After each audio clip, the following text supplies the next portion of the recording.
नमस्कार, आप सभी का स्वागत है इंडिया न्यूज हरियाणा में और साथ में हूं आपकी कीर्ति कंसल। चलिए शुरुआत करते हैं फटाफट खबरों की। पीएम मोदी ने की स्वामित्व योजना की शुरुआत। 1,32,000 लोगों को मिले संपत्ति कार्ड और यमुनानगर के लाभार्थी मुमताज अली से पीएम ने की संवाद।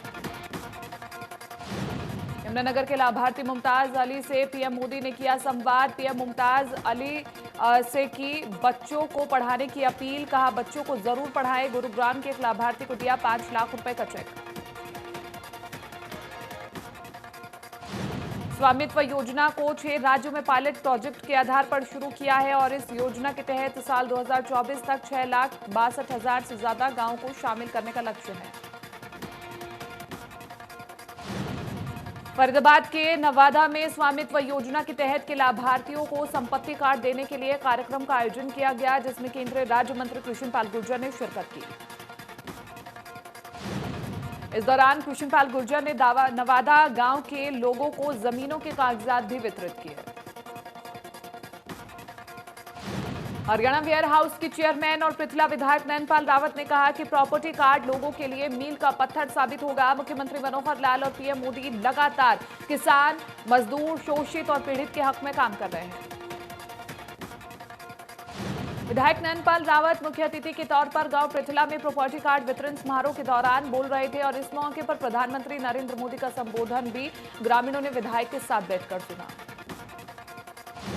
भिवानी महेंद्रगढ़ लोकसभा सांसद धर्मवीर सिंह ने अनाज मंडी का दौरा किया और किसानों की समस्याएं सुनी। इस दौरान उनके साथ भिवानी विधायक घनश्याम सर्राफ सहित बीजेपी नेता और अधिकारी मौजूद रहे। सांसद ने किसानों को जल्द समस्या के समाधान का भरोसा दिया और किसानों से धर्मवीर सिंह ने मंडी में आने वाली समस्याओं को लिखित में मांगा है ताकि उच्च अधिकारियों और सरकार के सामने इन्हें रखा जाए। कुरुक्षेत्र लोकसभा क्षेत्र से सांसद नायब सिंह सैनी ने रादौर अनाज मंडी में खरीद प्रबंधों का जायजा लिया। इस दौरान उन्होंने मंडी में बिक्री के लिए पहुंची धान की फसल में नमी की जांच की। इस दौरान किसान ने सूखी फसल खोने के बावजूद फसल का सही दाम नहीं मिलने की समस्या सांसद के सामने रखी, तो सांसद ने अधिकारियों को जमकर के फटकार लगाई और फसल का पूरा दाम देने के आदेश दिए। परिवहन मंत्री मूलचंद शर्मा ने मिशन जागृति संस्था की तरफ से बल्लभगढ़ में राजकीय प्राथमिक पाठशाला के अंदर बनाए गए आत्मनिर्भर सिलाई केंद्र का उद्घाटन किया। कहा कि संस्थाओं के किए गए अच्छे काम का अंतिम छोर के व्यक्ति को भी फायदा मिलेगा। परिवहन मंत्री ने कहा कि मुख्यमंत्री मनोहर लाल के नेतृत्व में त्रेखा कॉलोनी डी नोटिफाइड की गई है और लोगों को उनके मकानों का मालिक बनाया गया है। बल्लभगढ़ में तेजी से विकास कार्य किए गए हैं। हरियाणा में डायल 112 का प्रोजेक्ट जल्द पूरा होने वाला है और इस प्रोजेक्ट के शुरू होने के बाद महज 5 मिनट में पुलिस शिकायतकर्ता के पास पहुंचेगी। साथ ही डायल 112 को 4 भाषा में लॉन्च किया जाएगा। ग्रेटर फरीदाबाद के सेक्टर 74 में डंपिंग यार्ड बनाए जाने और 26 गांव के नगर निगम में शामिल किए जाने के विरोध में महापंचायत का आयोजन किया गया, जिसमें 26 गांव के लोगों ने हिस्सा लिया। दरअसल 26 गांव के लोग निगम में शामिल किए जाने का विरोध कर रहे हैं। ग्रामीणों की मांग है कि सरकार गांव को निगम में शामिल ना करे।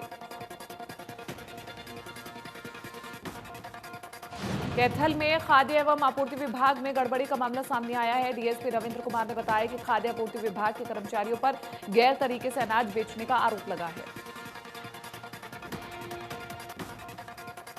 एसडीएम और डीएसपी ने मौके पर पुलिस विभाग के अधिकारी एक ट्रक चालक को सरकार गेहूं के 145 कट्टों के साथ पकड़ा है, जिसके बाद पुलिस अब पूरे मामले की जांच में जुट गई है। रेवाड़ी में कृषि बिल के समर्थन में 1000 किसानों ने पत्र लिखकर प्रधानमंत्री का धन्यवाद किया। धन्यवाद पत्रों को किसानों ने मंडल अध्यक्ष की मौजूदगी में जिला अध्यक्ष को सौंपा। जिला मंडल अध्यक्ष ने कहा कि कृषि कानूनों से किसान खुश है। उन्हें फसल पूरे हिंदुस्तान में कहीं भी बेचने की आजादी मिली है। किसानों को कोई परेशानी नहीं आने दी जाएगी। फसल का एक एक दाना खरीदा जाएगा।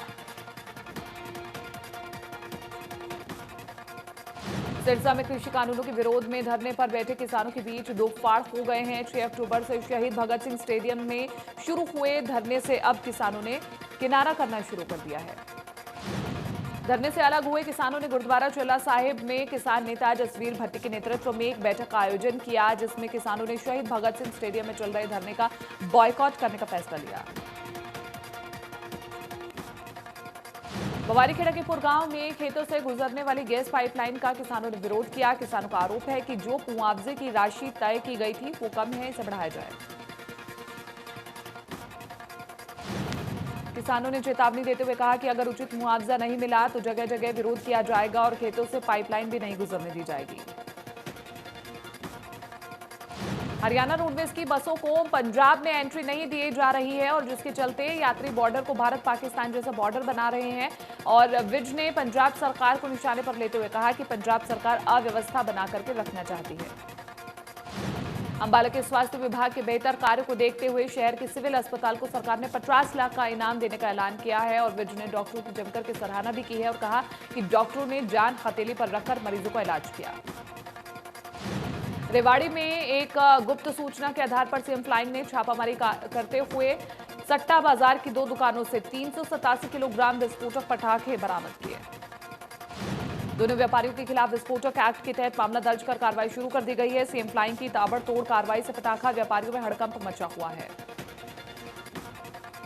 रोहतक के घिलोड़ गांव में ढाबे पर सीएम फ्लाइंग ने छापेमारी की, जहां से 50,000 लीटर सिपरेट बरामद किया गया है। नकली शराब बनाने के लिए की गई थी सिपरेट की सप्लाई। सीएम फ्लाइंग की टीम के इंचार्ज ने बताया कि इस मामले में 7 लोगों को गिरफ्तार किया गया है। आरोपियों ने बताया कि पंजाब से टैंकर में भरकर के लाया गया था सिपरेट।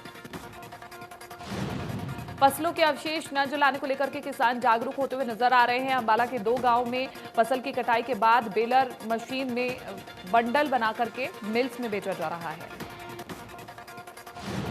यमुनानगर में पराली न जलाने को लेकर के किसानों को जागरूक किया जा रहा है। उपायुक्त तो खुद किसानों के बीच जाकर के उन्हें समझा रहे हैं। पराली जलाने वाले 10 किसानों के खिलाफ मुकदमे भी दर्ज किए गए। कृषि विभाग की पराली को नष्ट करने के लिए किए गए उपायों को भी उपायुक्त ने देखा। कहा कि पराली से वातावरण दूषित हो रहे हैं और किसानों को लगातार समझाया जा रहा है। आने वाले दिनों में इसके परिणाम दिखेंगे। इंद्री की अनाज मंडी में प्रशासन के गेट को बंद करने से खफा होकर धान लेकर आए किसानों ने इंद्री करनाल हाईवे पर जाम लगा दिया और नारेबाजी की। मार्केट कमेटी सचिव और एसएचओ ने किसानों को शांत करवाया और गेट खुलवाया। किसानों को कहने की मंडी में किसान धान की ट्रॉली लेकर के आया था। मार्केट कमेटी ने मंडी गेट को बंद कर दिया, जिसके चलते किसानों को काफी दिक्कतें आ रही थी। कलावली अनाज मंडी में मजदूर हड़ताल पर है, जिसके चलते सोमवार से मंडी बंद रहेगी। केंद्र सरकार के कृषि कानूनों के विरोध में मजदूरों की हड़ताल की गई। कलावली के उपमंडल अधिकारी निर्मल नागर की ओर से भरोसे के बाद मामला शांत हो गया था, लेकिन शुक्रवार शाम को फिर से मजदूर धरने पर बैठ गए। अंबाला में अनाज मंडी मार्केट कमेटी के दफ्तर में गेट पास को लेकर के आ रही दिक्कतों के चलते किसानों ने हंगामा किया। नाराज किसानों ने मार्केट कमेटी के दफ्तर का दरवाजा बंद कर दिया और प्रशासन पर वायदा खिलाफी का आरोप लगाया। किसान नेताओं ने सरकार और प्रशासन को चेतावनी देते हुए कहा कि अगर जल्द से जल्द किसानों को आ रही समस्याओं का समाधान नहीं किया गया तो वो मार्केट कमेटी और अनाज मंडी के गेट पर तालाबंदी कर धरना देंगे।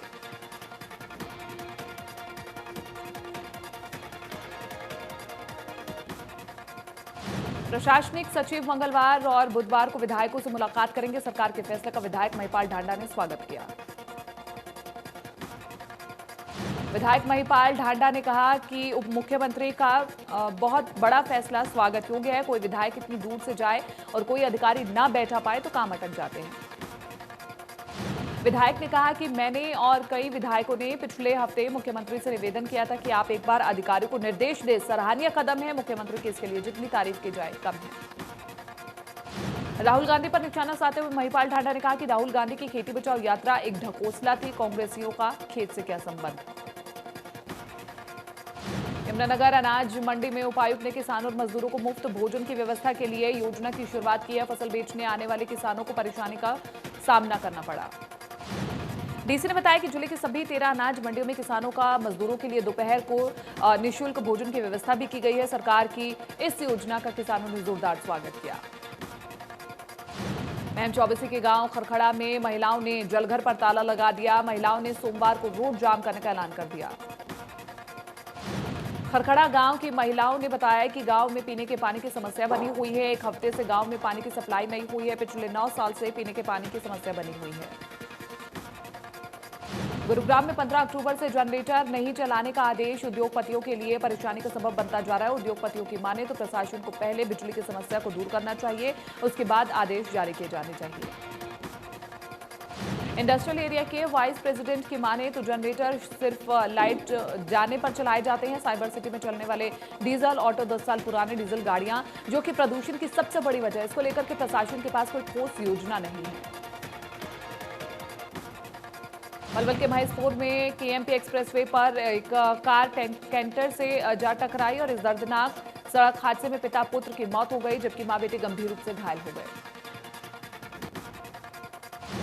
बताया जा रहा है कि मृतक पिता पुत्र दिल्ली के उत्तम नगर के रहने वाले थे, जो कार में सवार होकर कोकिलावन शनिदेव की परिक्रमा के लिए जा रहे थे। हिसार के डाटा गांव के व्यापारी ने गांव के ही व्यक्ति को गला दबा करके मौत के घाट उतार दिया। मृतक का परिवार आरोपी के खिलाफ SC/ST एक्ट में मुकदमा दर्ज करने और आर्थिक मदद करने की मांग कर रहा है। परिवार के समर्थन में गांव की पंचायत सदर थाने पहुंची। वकील की अगुवाई में ग्रामीण DSP से मिले और सरकार से पीड़ित परिवार की आर्थिक मदद करने की मांग की। सोनीपत में विवाहिता का शव संदिग्ध हालत में फांसी के फंदे पर लटकता हुआ मिला। परिजनों ने SHO पर उचित कार्रवाई न करने का आरोप लगाया, कहा कि जबरदस्ती बयान दर्ज करवाए गए। परिजनों का कहना है कि उनकी बेटी की शादी करीब 1.5 साल पहले हुई थी। ससुराल वालों ने उसकी हत्या कर शव को फांसी के फंदे पर लटका दिया और पुलिस भी शिकायत के बाद कोई कार्रवाई नहीं कर रही। पलवल दिव्यांग पत्नी की 8 महीने पहले लोहे की रोड से हत्या करने वाले आरोपी पति को कैंप थाना पुलिस ने गिरफ्तार कर लिया है। आरोपी की पत्नी दोनों पैरों से लाचार थी। पति उसकी सेवा करने से परेशान रहता था। पुलिस जांच अधिकारी लक्ष्मी नारायण ने बताया कि उन्होंने लोहे की रॉड से पत्नी की हत्या करने वाले आरोपी गजेंद्र को उसी के घर से गिरफ्तार किया। आपको बताया कि आरोपी मूल रूप से उत्तर प्रदेश के जेवर का रहने वाला है। यमुनानगर के तीर्थनगर में ज्वेलर की हत्या कर लूट का मामला सामने आया है। पुलिस के मुताबिक आरोपी ने पहले तो ज्वेलर की गला घोंट करके हत्या की और बाद में दुकान से लाखों रुपए के गहने लेकर के फरार हो गए। हत्या की सूचना मिलने पर पुलिस मौके पर पहुंची और हालात का जायजा लिया। फिलहाल पुलिस ने हत्या का मामला दर्ज कर आरोपी की तलाश शुरू कर दी है। यही परिजनों ने 10 से 15 लाख की लूट की बात कही है।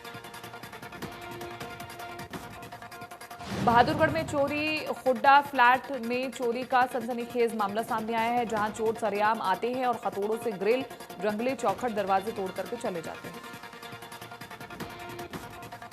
बताएं कि जवाहरलाल नेहरू शहरी मशीन कार्यक्रम के तहत हरियाणा शहरी विकास प्राधिकरण ने 25 करोड़ की लागत से फ्लैट तैयार करवाए थे, जो अब खंडर बन गए हैं और फ्लैटों को ज्यादातर सामान अब चोरी हो गया है। झज्जर में पुलिस अधीक्षक कार्यभार संभालते ही एक्शन मोड में आ गए हैं और पुलिस अधीक्षक ने पुलिस स्टेशन और CIA झज्जर में औचक निरीक्षण किया। थाने में फैली अव्यवस्था, गंदगी और बाकी चीजों को लेकर के पुलिस कर्मियों को लताड़ लगाई। SP का कहना है कि किसी भी सूरत में थानों के अंदर अनियमितता बर्दाश्त नहीं होगी। ड्यूटी में कोताही बरतने पर कर्मचारियों के खिलाफ सख्त कार्रवाई की जाएगी। पुलिसकर्मियों को सफाई व्यवस्था का भी ध्यान रखना होगा। पानीपत के स्मालखा में हुए मर्डर का DSP सतीश वत्स ने पर्दाफाश किया और पुलिस ने हत्यारे को दीवाना गांव से गिरफ्तार किया, जहां हत्यारे ने कुछ लोगों के सामने वारदात को कबूल कर लिया। DSP ने मामले का पर्दाफाश करते हुए बताया कि आरोपी ने कहासुनी और लड़ाई झगड़े के चलते वारदात को अंजाम दिया और शव को दफनाने की कोशिश की। आरोपी को कोर्ट में पेश कर 5 दिन की रिमांड पर लिया गया। झज्जर के बाईपास के पास से अचानक रहस्यमयी हालत में गायब हुई नाबालिग घर लौट आई। इससे पहले मामले को लेकर के गांव छारा के ग्रामीण सिटी थाने पहुंचे और पुलिस की कार्यशैली पर नाराजगी जताई। ग्रामीणों का आरोप था कि जिन युवकों पर उन्होंने आरोप लगाया है उनको पुलिस ने छोड़ दिया है। ग्रामीणों ने पुलिस की कार्रवाई पर सवालिया निशान लगाए हैं। SP ने पुलिस थाने का निरीक्षण किया और उचित कार्रवाई की बात कही। चरखी दादरी की अनाज मंडी में हुई फायरिंग को लेकर के SP विनोद कुमार मौके पर पहुंचे। आधा दर्जन के लगभग पुलिसकर्मियों को सस्पेंड किया गया। कहा कि अपराधियों को जल्द पकड़ लिया जाएगा। सिरसा में अग्रसेन जयंती के उपलक्ष्य में साप्ताहिक कार्यक्रम का आयोजन किया गया, जिसमें अंबेडकर चौक महाराजा अग्रसेन की प्रतिमा पर माल्यार्पण किया गया। आपको बताएं कि 17 अक्टूबर को महाराजा अग्रसेन की जयंती है। हाथरस रेप केस में पुलिसिया लापरवाही के बाद गृह मंत्रालय ने जारी की राज्य की लिए नई गाइडलाइन और रेप केस में 0 FIR दर्ज करना जरूरी। लापरवाही बरतने पर अधिकारियों पर हो सख्त कार्रवाई। गृह मंत्रालय की नई गाइडलाइन के मुताबिक रेप केस में मौत से पहले दिए गए पीड़िता के बयान को खारिज नहीं किया जा सकता। मजिस्ट्रेट के सामने बयान जरूरी नहीं। राहुल गांधी ने इशारों में यूपी सरकार पर ट्वीट कर बोला हमला, लिखा कुछ लोग दलित, आदिवासी और मुसलमानों को नहीं समझते इंसान, ये बहुत शर्मनाक।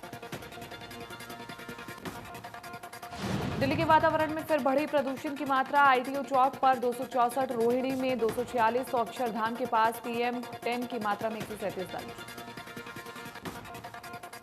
प्रदेश में 24 घंटे में 1158 नए केस आए सामने। 10 मरीजों ने तोड़ा दम। कोरोना का आंकड़ा 1,41,000 के पार पहुंचा। एक्टिव केस 10,677 से ज्यादा और 1,572 की हुई। पंचकुला में 67 लोगों की रिपोर्ट पॉजिटिव आई। सीएमओ ने बताया कि कोरोना संक्रमित मरीजों को आइसोलेट करने की प्रक्रिया शुरू कर दी गई है। आज किसी कोरोना संक्रमित मरीज की मौत नहीं हुई। सिरसा में कोरोना के 41 नए केस मिले। जिले में अब तक 4,271 केस मिल चुके हैं, जिसमें से 440 केस एक्टिव है और 51 मरीजों की जान जा चुकी है। नूंह जिले में कोरोना की रफ्तार लगातार बढ़ती जा रही है और एक दिन में कोरोना के 8 नए केस मिले हैं, जिसके बाद जिले में कोरोना मरीजों की संख्या 1,169 केस पर आ गई है। कोरोना संकट के बीच फरीदाबाद में राष्ट्रीय महिला जागृति मंच की तरफ से छोटे बच्चों के बीच कोरोना वायरस से बचने के लिए ड्राइंग कॉम्पिटिशन कराया गया, जिसमें बच्चों में कोरोना के खिलाफ जागरूकता बढ़ी। देश में एक दिन में सामने आए 74,450 नए केस और 24 घंटे में हुई 921 लोगों की मौत। कुल मरीजों का आंकड़ा हुआ 70,51,000 के पार। देश में कोरोना के मामले में पहले नंबर पर महाराष्ट्र और एक दिन में हुई 308 लोगों की मौत। कुल मरीजों की संख्या हुई 15,17,000 के पार।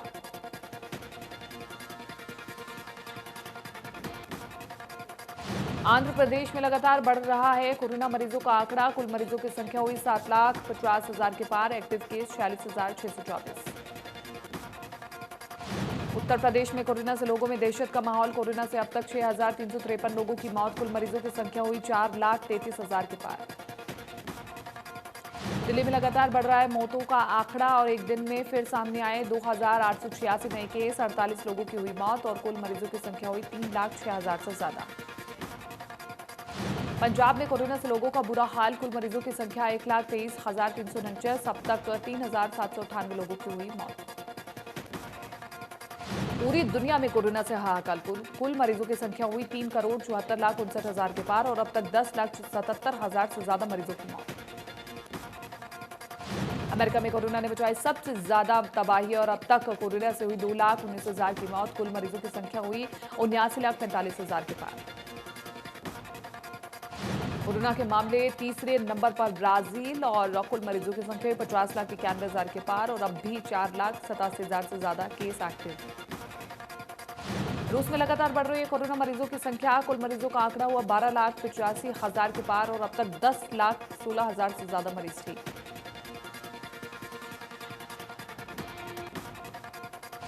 सदी के महानायक अमिताभ बच्चन रविवार को अपना 78वां बर्थडे सेलिब्रेट कर रहे हैं। बिग बी ने बॉलीवुड में फिल्म 7 हिंदुस्तानी से अपना डेब्यू किया है। बिग बी की लगातार 12 फ्लॉप फिल्में रही थी और फिल्म जंजीर ने बिग बी को बॉलीवुड का सुपरस्टार बना दिया। अक्षय कुमार और कियारा आडवाणी स्टारर फिल्म लक्ष्मी बाग का ट्रेलर रिलीज होते ही यूट्यूब पर ट्रेंडिंग कर रहा है और 2 दिनों में 1 करोड़ व्यूज के साथ सबसे ज्यादा देखा जाने वाला फिल्म ट्रेलर बन गया है। सुशांत की बहन श्वेता सिंह कीर्ति जस्टिस फॉर सुशांत कैंपेन को पूरे देश में लीड कर रही है। सोशल मीडिया पर सुशांत को न्याय दिलाए जाने को लेकर के श्रीलंका में होर्डिंग्स नजर आ रहे हैं, जिसमें फैंस सुशांत को जस्टिस दिलाने की बात कर रहे हैं। एक्ट्रेस कंगना रनौत अपनी अपकमिंग फिल्म थलाइवा के सेट से कुछ फोटो सोशल मीडिया पर शेयर की, जिसमें कंगना जयललिता की गेटअप और उनके जैसे लुक में नजर आ रही है। प्रधानमंत्री नरेंद्र मोदी पर based film PM Narendra Modi फिर से सिनेमाघरों में रिलीज होगी और अनलॉक में सरकार ने सिनेमाघरों को 15 अक्टूबर से खुलने की इजाजत दे दी है। फिल्म में Vivek Oberoi main lead role में नजर आए थे। मलाइका अरोड़ा को इंडियाज बेस्ट डांसर के कंटेस्टेंट ने एक ट्रिब्यूट दिया है, जिसका वीडियो सोशल मीडिया पर वायरल हो रहा है। मलाइका शो में वापस एंट्री ले ली है और पिछले दिनों मलाइका को कोरोना के कारण शो से ब्रेक लिया गया था। वरुण धवन और सारा अली खान की मोस्ट अवेटेड फिल्म कुली नंबर 1 अमेजन प्राइम पर क्रिसमस डे पर रिलीज होगी और फिल्म गोविंदा की कुली नंबर 1 का रीमेक है। शाहरुख खान अपनी अपकमिंग फिल्म में डबल रोल करते हुए नजर आने वाले हैं और फिल्म सोशल कॉमेडी ड्रामा होगी जिसे एचली कुमार और राज एंड डी के डायरेक्ट करेंगे। सपना चौधरी का चेतक डांस वीडियो इन दिनों यूट्यूब पर धूम मचा रहा है और वीडियो में सपना चौधरी चेतक गाने पर डांस करते हुए नजर आ रही हैं।